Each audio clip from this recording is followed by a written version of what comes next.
Hello guys, আসসালামু আলাইকুম। So তোমরা সবাই কেমন আছো? আশা করি সবাই ভালো আছো। সো দেখতে পাচ্ছ, সো গাইজ দেখতে পাচ্ছ ভালো হচ্ছে, এগুলো দিয়ে দিচ্ছি এখন একটু ভালো।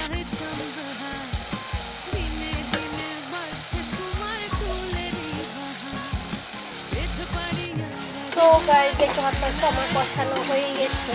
এগুলোর সাথে হচ্ছে আবার কাঁচা টমেটো দিলে অনেক মজা হয়। এখন হচ্ছে আমি ঢাকনা দিয়ে দিব যাতে একটু নেই যায়।